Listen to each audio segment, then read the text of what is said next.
vestidito dicen presente. Este es el triunfo, hermana, del nuevo tiempo, que florecen los hijos, sangre en el viento. Vamos a unirnos todos para luchar, que no falte el trabajo en ningún hogar, que no falte el trabajo en ningún hogar.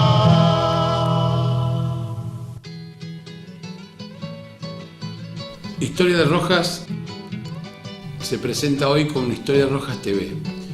Nuestra idea es aportar algo más a lo que hicimos a través de nuestra página online de Historia de Rojas y nuestro libro editado recientemente.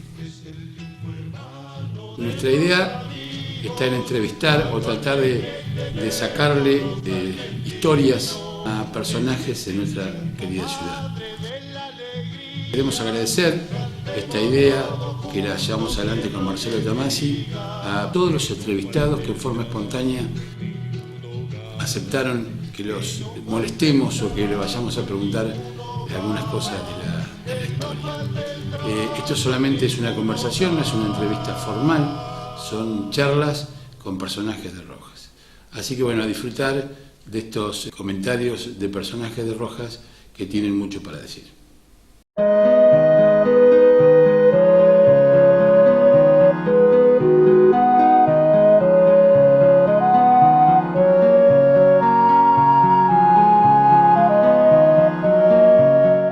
El doctor Ariel Labrada, conocido como Lito, fue un hijo de Rojas que desde muy joven se involucró en las actividades socioculturales.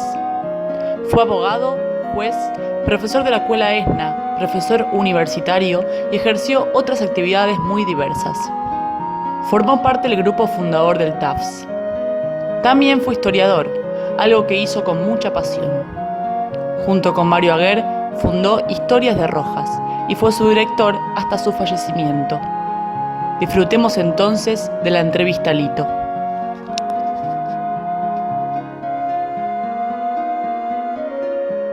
A mí me gustaría que hable un poquito de tu infancia. Está lejos, ¿eh? Está lejos la infancia. Bueno, mirá, qué sé yo. Yo era un chico como tantos otros.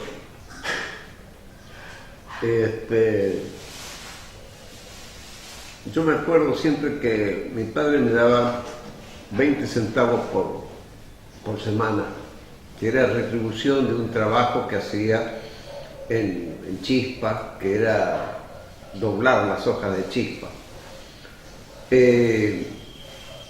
Esos 20 centavos me alcanzaban para ir al cine, que costaba 15 centavos el cine, a la matiné, y con los otros 5 centavos podía comprar un helado.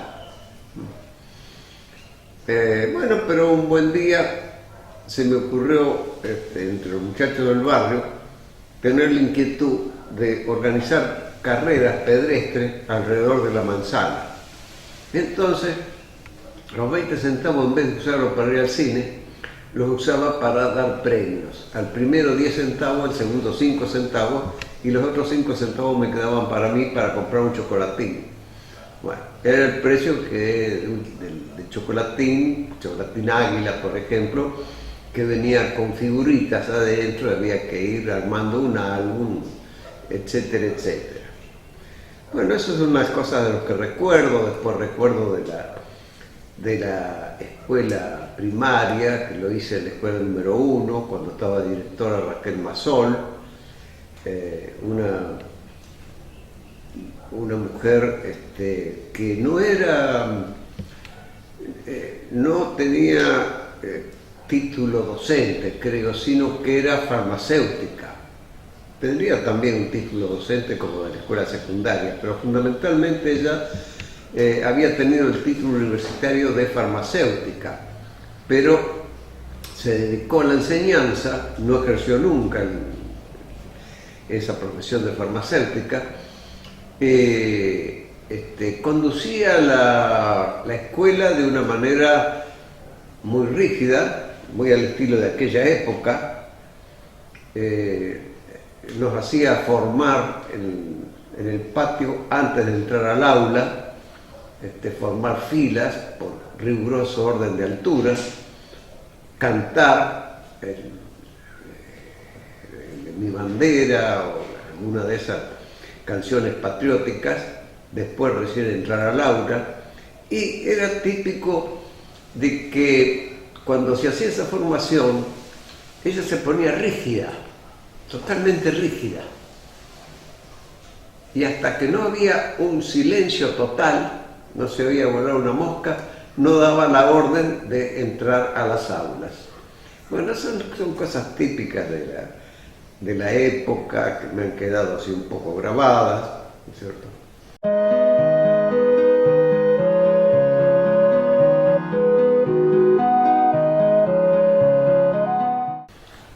¿Cómo influye tu papá en tu desarrollo intelectual? Bueno, mi padre, ¿cómo te puedo decir? Era abierto por un lado y estimulador por el otro, ¿no? Porque él, en fin, me permitía que yo tuviera cualquier inquietud, que desarrollara cualquier inquietud, pero por el otro lado también me estimulaba todas las inquietudes intelectuales que podía tener o deportivas. Me acuerdo que él se preocupó para que fuera a hacer gimnasia cuando yo tenía 6 o 7 años, fuera a hacer gimnasia al club esportivo. También me asoció a la pileta de natación del club esportivo. Desde ya que, ya te digo, era más bien permisivo y, bueno, desde luego que me estimulaba, ¿no es cierto? No, él no era muy lector, no era muy lector. Él era el rol que jugó en Chispa era de empresario. Él jamás escribió nada en Chispa. Siempre tenía un redactor. Pero claro, era un empresario unipersonal prácticamente. Él manejaba toda la actividad que le derivaba a la imprenta, porque él no tenía imprenta propia, pero a su vez hacía el tema de la promoción. Yo lo que me acuerdo de chico, por ejemplo, era haberlo acompañado, yo tendría 6 o 7 años. Él salía al campo con un auto, un Forá que tenía, que ya en esa época estaría atrasado, sería un auto que tenía 5 o 10 años de antigüedad. Con ese auto iba recorriendo chacra por chacra, haciendo suscriptores. Y bueno, él con mucho éxito, a cada lugar que llegaba, indudablemente hacía un suscriptor. Era un buen comerciante. Así fue como fue creciendo en Chispa, amén de lo que colaboraban también los corresponsales que había en todas las estaciones de ferrocarril y todos los parajes, como decir Carabela, Rafael Obligado, Unter, Guido Hispano, Las Polvaredas, bueno, donde había almacenes de campo, también esos almaceneros se convertían en corresponsales de Chispa, también hacían suscriptores. Y esto que te digo de que al visitar las chacras tenía un empuje tal o una convicción o le llevaba un producto que esa gente estaba esperando porque por su aislamiento necesitaba alguna comunicación, algún contacto con el resto de la vida de la población. Entonces, una vez llegamos a una chacra de un analfabeto y mi padre lo convenció de que se hiciera suscriptor. Ese suscriptor. Y este hombre, claro, cada vez que recibía el Chispa, cada semana tenía que buscar a alguien que le leyera. Años después, un vecino me comentó que este hombre, tanto escuchar y ver, ¿no es cierto?, escuchar lo que le leían y ver las letras, al final aprendió a leer solo. y en lo sucesivo ya no necesitó ayuda para seguir leyendo las noticias de Chispa.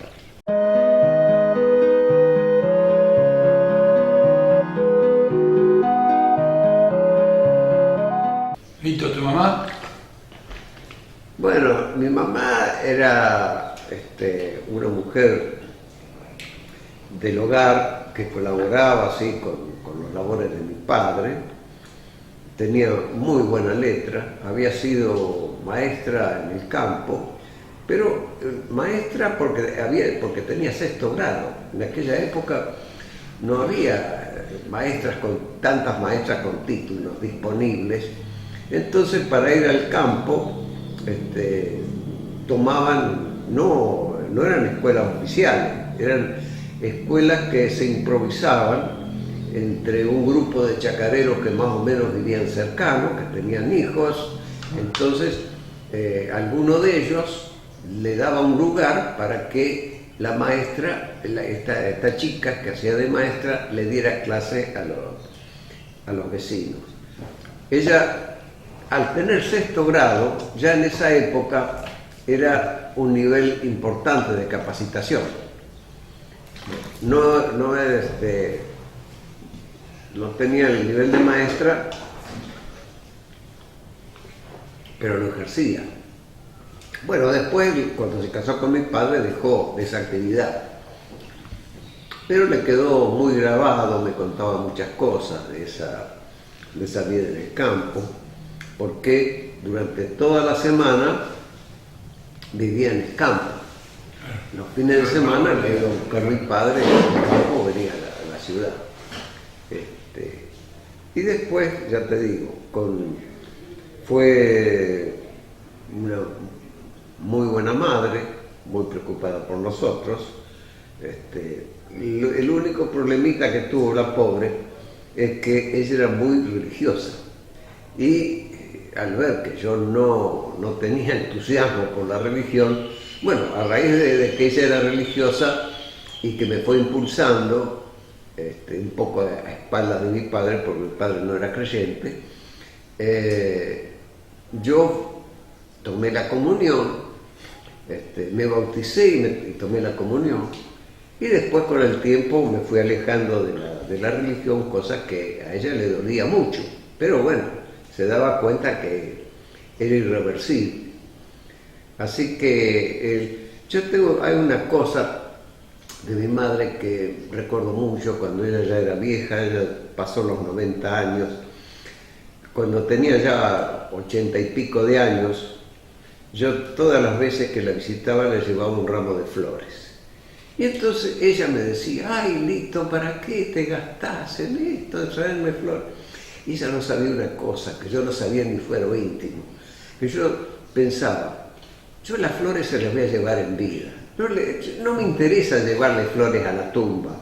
Lo que me interesa es llevarle flores en vida para que ella las disfrute. Bueno, jamás le dije ese secreto, pero la cosa fue así. Cada vez que yo la visitaba, me aparecía con un ramo de flores.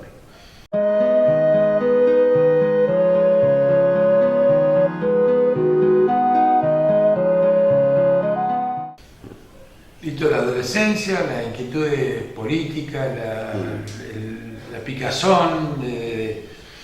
Bueno, he tenido una vida muy intensa en la adolescencia.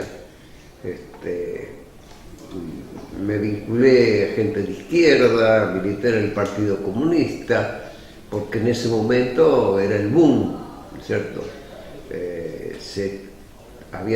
Terminaba la Segunda Guerra Mundial, con el gran triunfo de la Unión Soviética. Los partidos comunistas de Italia y de Francia tenían un empuje tremendo. Acá había personalidades de primerísima línea que estaban afiliados al Partido Comunista, artistas como Osvaldo Pugliese, como Atahualpa Yupanqui, Mercedes Sosa. Bueno, y bueno, era la corriente de la época. Si fuera ahora sería otra cosa, ¿no? Pero en aquel momento era la corriente que parecía que por ahí estaba la salida. Bueno, yo me ubiqué en el movimiento. Desde luego que a costa de recibir bastantes latigazos. Me fui echado del colegio secundario como alumno y después fui echado del colegio secundario como profesor. ¿En qué época como alumno? ¿En qué época política de Argentina como alumno? ¿Y ¿Con qué gobierno? ¿El secundario o el...? No, con el secundario. Y en el secundario era en la época del 45, 1945, cuando estaba el gobierno militar y aparece el movimiento peronista el 17 de octubre, claro, por ahí. ¿A vos te echaron del colegio y tuviste que terminar en otro lugar? Sí. Sí. Me aplicaron 25 amonestaciones y tuve que dar libre ese año, que eso fue una cosa que también me estimuló porque di libre en 5 días, di 10 materias y todas con éxito, así que me estimuló mucho. Muchas veces estos latigazos que uno recibe en la vida, aquellos que dicen los golpes que no matan fortalecen. Bueno, yo justamente ha sido el caso mío, ¿no es cierto? Cuando he recibido un latigazo, lo he superado fortalecido. ¿Cómo ejercían la política? ¿Cómo se juntaban? El Partido Comunista, cuando vos te acercás, ¿cómo era el movimiento social de los chicos? ¿Cómo se juntaban? Bueno, era un grupo minoritario, de gente maravillosa, gente de una moralidad, una ética superlativa, pero eran grupos minoritarios, ¿no? Por ahí lográbamos influencia en algún gremio, en alguna actividad, qué sé yo, pero no pasaba de eso. A nivel nacional siempre era una insignificancia, no llegaba a ser un 10% de los votos. ¿Y se discutían los temas políticos? Y sí. A los 17 años se juntaban a discutir cómo era la visión. Bueno, sí, me he empachado de hablar de política y de discutir, pero he perdido mucho tiempo también en esas cosas, pero bueno, siempre para algo sirven, ¿no? Pero era costumbre de la época, eso se hacía asiduamente, discutir, ponerse, ¿o no? ¿Cómo era? Mirá, había ciertos niveles de gente, ¿no es cierto?, que le interesaba política, y había otra mayoría de gente que le interesaba el fútbol. Bueno, eso no difiere mucho de lo actual. Claro. ¿Militaste cuando estuviste estudiando en la universidad, en la facultad? Sí, milité en la facultad, sí. Fíjate vos, como yo te digo que era un grupo minoritario, en la facultad había, no sé, unos 10.000 alumnos. En la célula comunista éramos 6 personas. ¿En dónde fue eso? En Buenos Aires. En Buenos Aires, la UBA. Facultad de Derecho de Buenos Aires. Así que éramos un grupo. ¿En qué año? Y sería el 47, 48, o más, porque yo me recibí en el 55, así que estaríamos hablando del año 50, 52, 53, claro.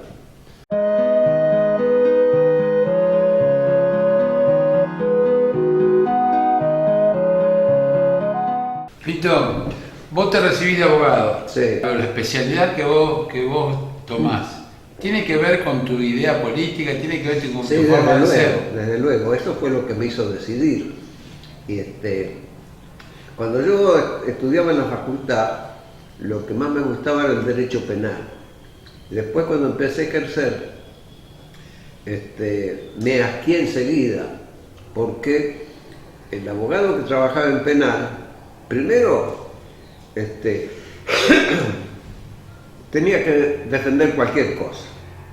En segundo lugar, tenía que cobrar antes de empezar a trabajar, porque si no, no cobraba nunca. Y en tercer lugar, tenía que coimear a la policía.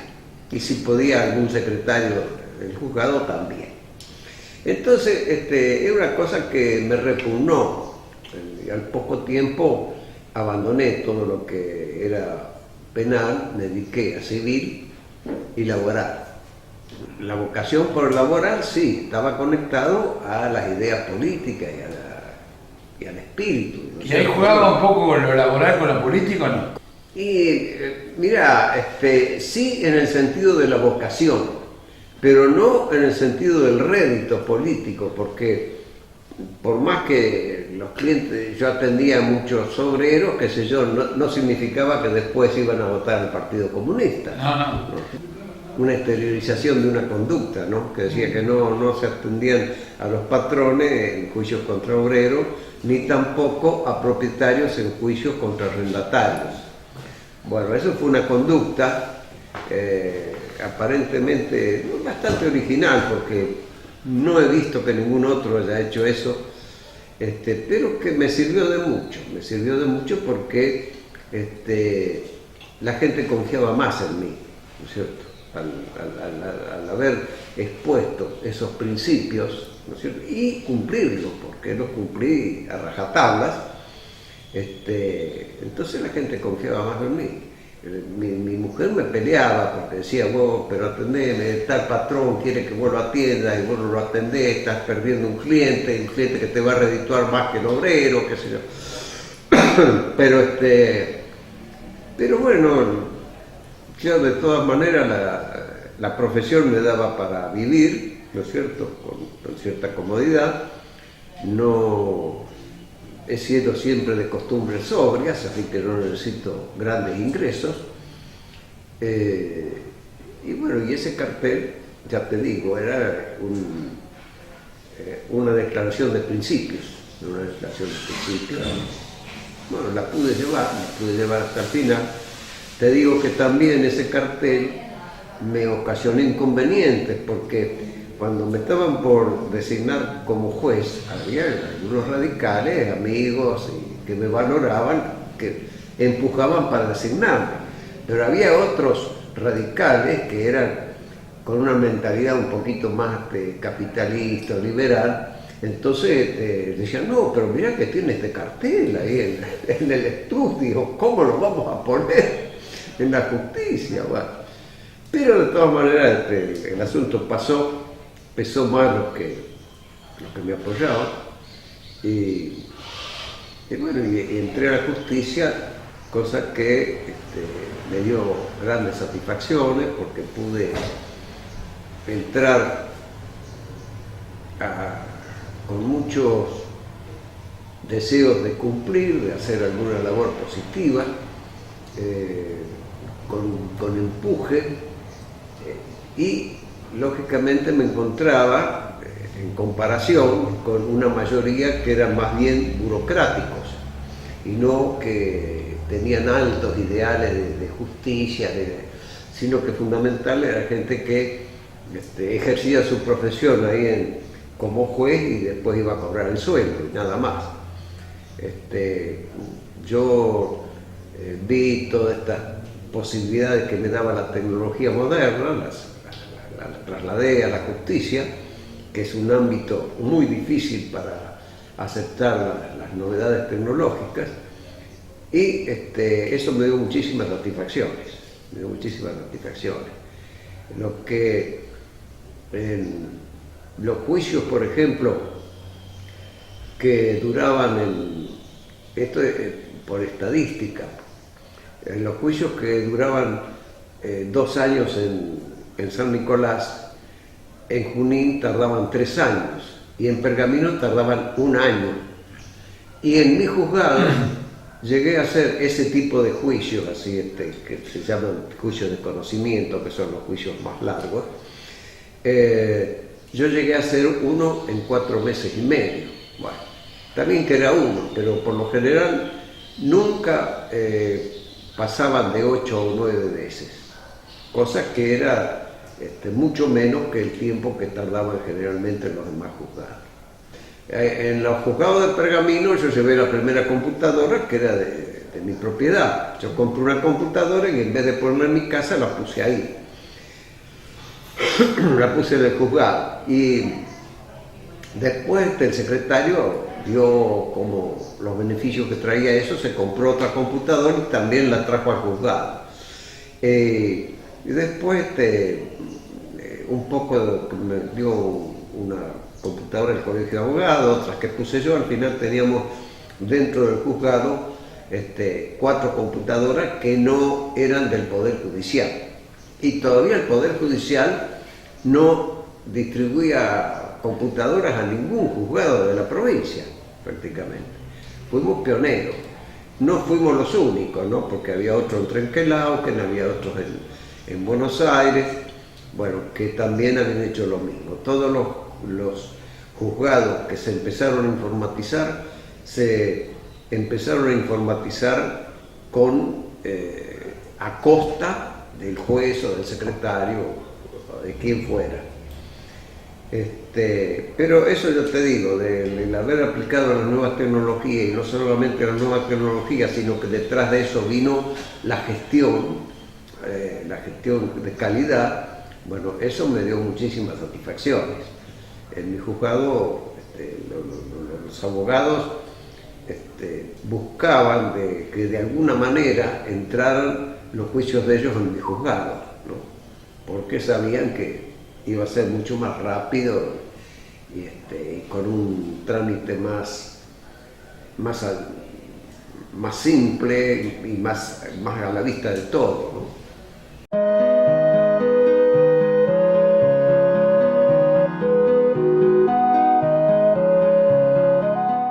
¿Es fácil ser juez o difícil? Mirá, yo creo que ser juez es como ser sacerdote.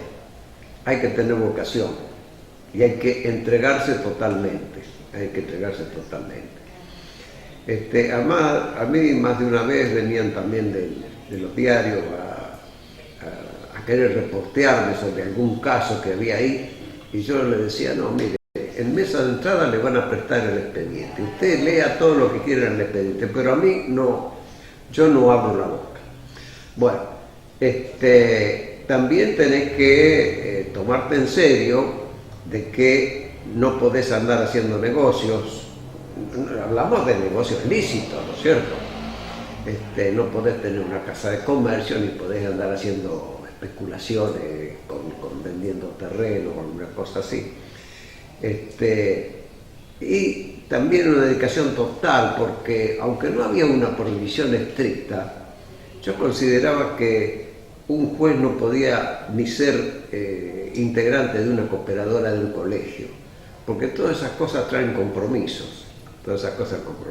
Yo me acuerdo siempre de un juez de acá, de Junín, que era un muy buen juez, un tipo de dedicación total, muy capaz, muy ilustrado, y que por ahí entró en el Rotary Club. Y resulta que al cabo de un tiempo, él estaba orgulloso de estar en el Rotary. Al cabo de un tiempo, uno de los rotarios le reprochó cómo era que un rotario le había dictado una sentencia en contra a otro rotario. Y renunció al Rotary, ¿no? Renunció al Rotary porque ahora yo creo que justamente, desde luego que yo cuando entré a la justicia ya hacía años que no estaba en el Partido Comunista. Y si hubiera estado en el Partido Comunista, apenas entraba a la justicia hubiera renunciado al partido, porque yo entiendo de que un juez no puede estar en ninguna cofradía, ninguna comisión, ¿no es cierto?, porque todas esas cosas entrañan compromiso, y tampoco recibir regalos de nada, aunque aparentemente fueron regalos desinteresados, tampoco recibir regalos, porque hay una cosa típica, muchas veces una persona te trae un regalo sin ninguna razón, por una amistad o por un cumpleaños, qué sé yo. Pero esa persona, aunque vos sabés que ese regalo no te compromete, la persona que te trae el relato cree que te compromete. Entonces, hay que tener un ascetismo, ¿no es cierto?, para ejercer la función de juez.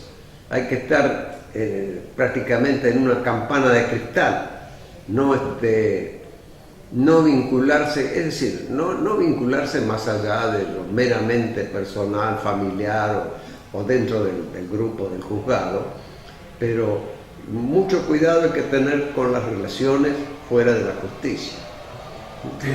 ¿Alguna vez te apretaron, te mandaron a decir algo? ¿Alguna vez te mandaron a amenazar? Bueno, en primer lugar, esa creencia que hay en la gente de que el Poder Ejecutivo puede influir en la justicia, bueno, esa influye en los que se quieren dejar influir, porque en realidad la estabilidad tan grande que tiene un juez le permite, le permite resistir cualquier influencia, de cualquier tipo, sea una influencia económica, política, de cualquier tipo.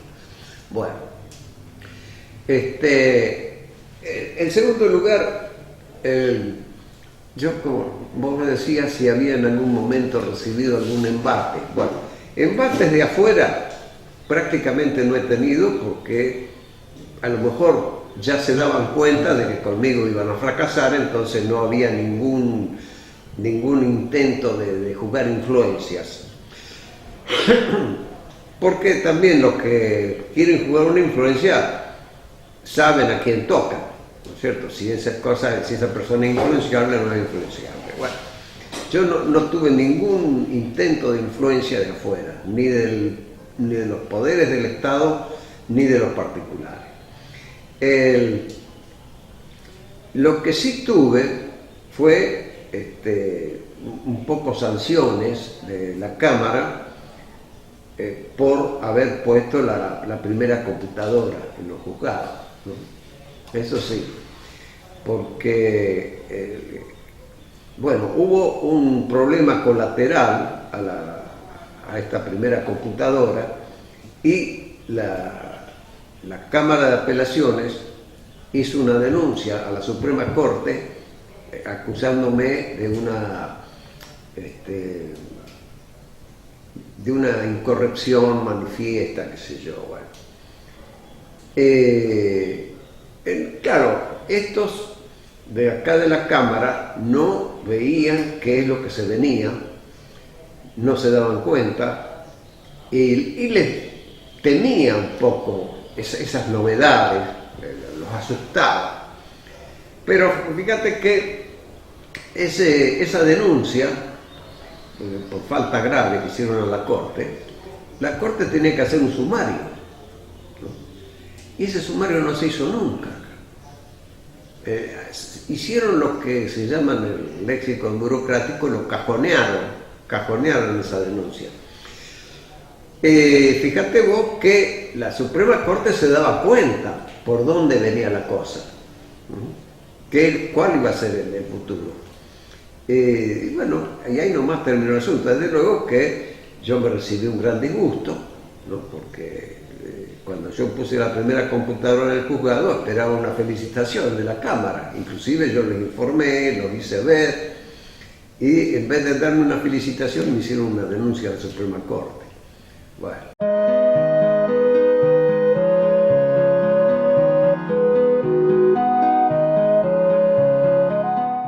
Cuando me metieron preso en la época del proceso, también, bueno, sirvió para ponerme a prueba, a ver si yo podía aguantar una situación de esas. Estuve 6 meses preso. Muchos de los que estuvieron conmigo cuando salieron de la cárcel se fueron al psicólogo o se fueron del país. Bueno, yo no necesité nada de eso, probé de que podía aguantar una situación como esa y después salir para volver a vivir igual que antes. El día que te llevaron preso, ¿qué pensaste? Bueno, mirá, era una época que o te secuestraban o te mataban o te llevaban preso. Así que yo estaba en el mal menor.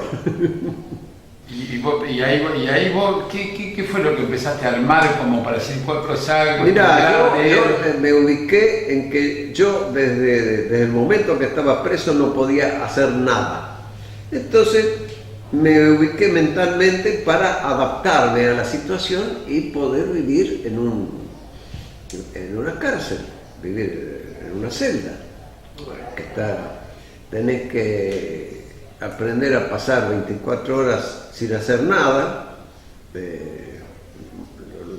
Nosotros teníamos pocos recreos, menos recreos que los presos comunes. No nos dejaban recibir cosas de afuera como lo recibían los presos comunes. Libros escasamente, algunos de la biblioteca y de la cárcel. Por ahí en algunos periodos podíamos traer algún libro de afuera que no fuera de ninguna manera político, ideológico, ¿no es cierto? Bueno, yo en San Nicolás tuve la suerte que me tocó junto con un médico porque nos ponían de a dos en las celdas, me tocó junto con un médico de Chacabuco, que era un gran lector. Y bueno, empezamos a conseguir libros de la biblioteca y empecé, bueno, a leer a Julio Verne, a leer La excursión a los indios ranqueles, todos esos libros que no tenían ninguna connotación política. Bueno, y este hombre era un lector tan entusiasta que en 100 días nos leímos 44 libros. Así que, bueno, en ese momento era una manera de pasar. Después nos trasladaron a Sierra Chica, estábamos en un régimen más duro, más difícil, bueno, ya... Vos me contaste o algo de que si te hubiesen levantado desde Pergamino... Ah, sí. ¿Cómo era eso? Bueno, el asunto estaba que la región, en aquella época había regiones, ¿no es cierto? Cada región nos mandaba un coronel, un militar. La región que estaba Rojas y Junín lo mandaban desde el regimiento de Junín. La región que estaba Pergamino, San Nicolás, todo eso lo mandaba desde el regimiento de San Nicolás. Ahora, todos los que fueron de la región que era cabecera San Nicolás, los pasaron por la picana eléctrica. Algunos sin preguntarle nada, a otros interrogándolo, pero a otros sin preguntarle nada, ¿no? Para escarmentarlo, o por perversidad, van a saber cómo sería la cosa. Y por suerte, creo que a los de acá, de esta otra región, ¿no es cierto?, que era la sede, era Junín, nos llevaron presos, pero no nos pasaron por la picana eléctrica. La única situación desagradable era estar encerrado en un régimen inferior a los presos comunes. En algún momento nos daban recreo, otras veces pasábamos una semana, un mes que no podíamos salir de adentro del calabozo.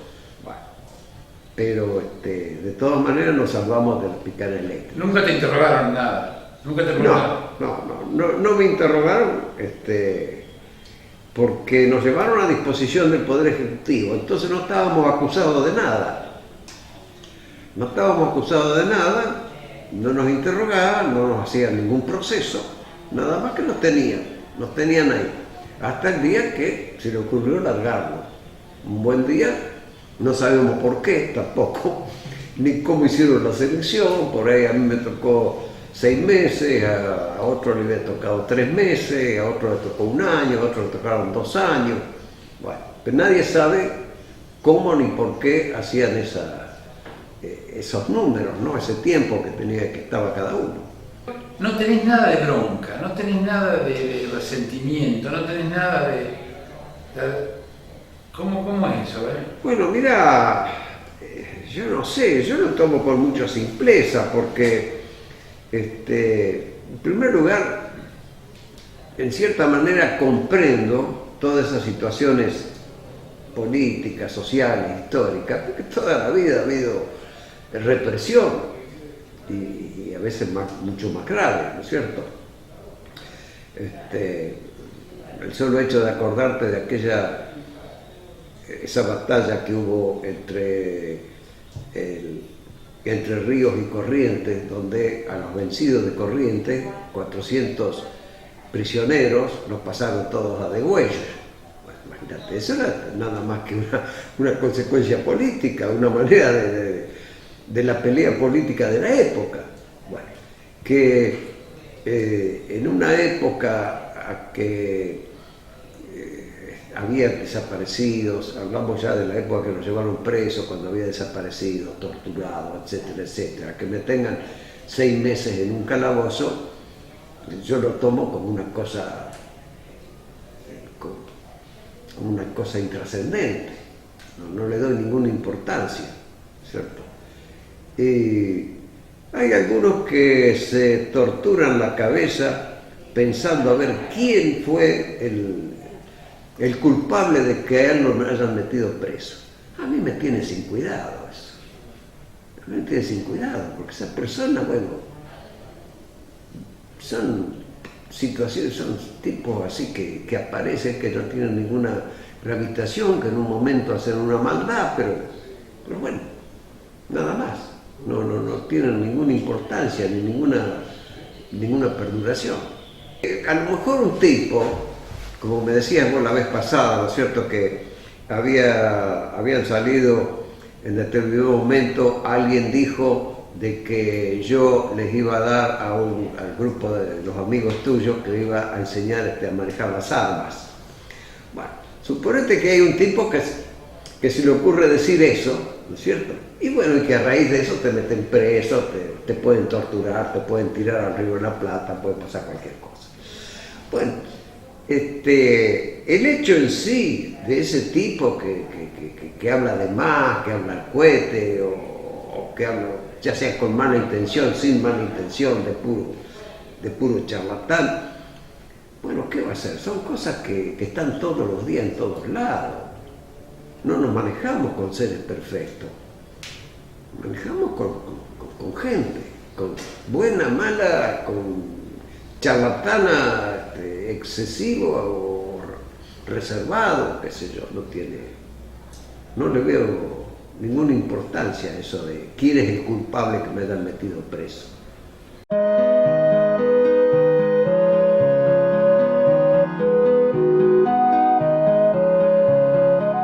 Vos eras un abogado que ejercía en forma particular, ¿correcto? Sí. Hacías el derecho laboral, ¿no? Sí, fundamentalmente laboral. Cuando saliste de la prisión, entraste en la justicia. ¿Cómo fue ese? ¿Cómo jugó eso en vos?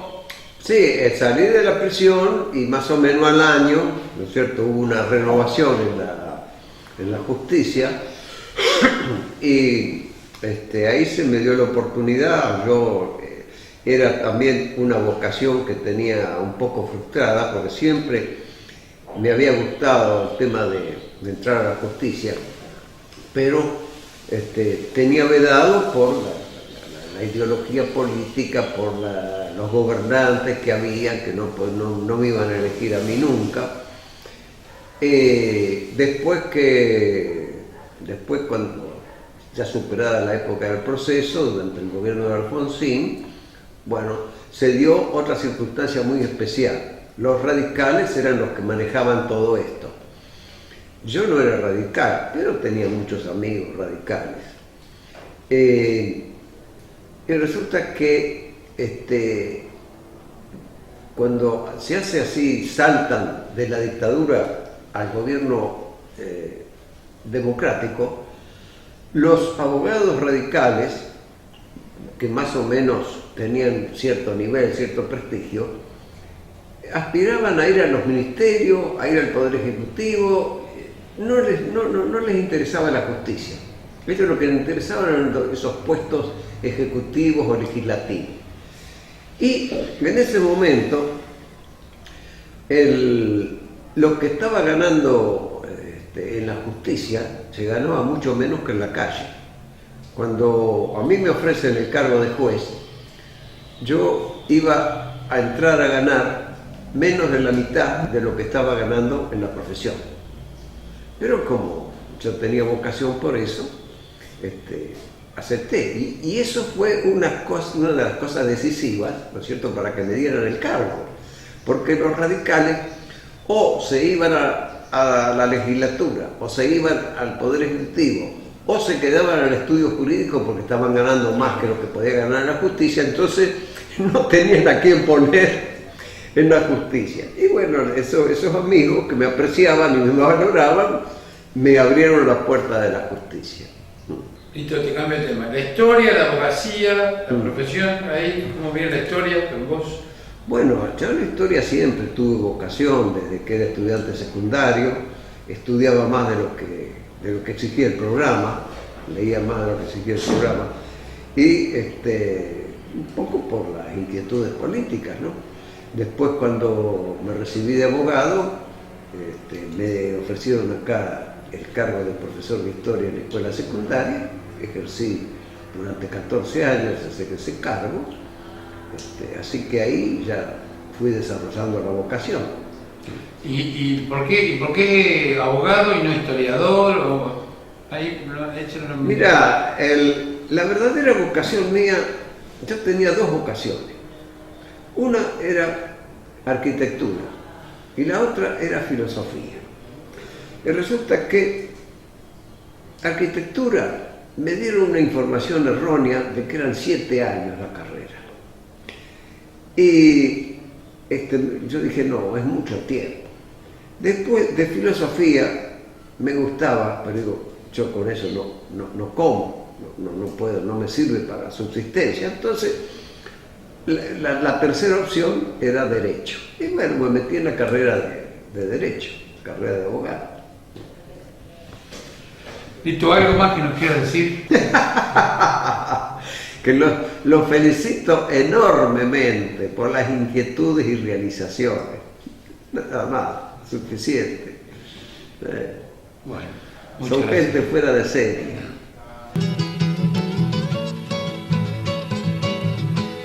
Historias de Rojas TV. Otro aporte de Historias de Rojas al rescate del patrimonio histórico de nuestro distrito. Una producción de Historias de Rojas y Ediciones Mario Aguer. Dirección, Mario Bernardo Aguer. Realización técnica, Marcelo Tamasi. Voz en off, Juana Aguer. Banda de sonido, Triunfo de los Rojenses, de Carlos Vizcayart y Amalia Latiano. Interpretado por Cuatro para el Canto. Que no falte el trabajo en ningún hogar.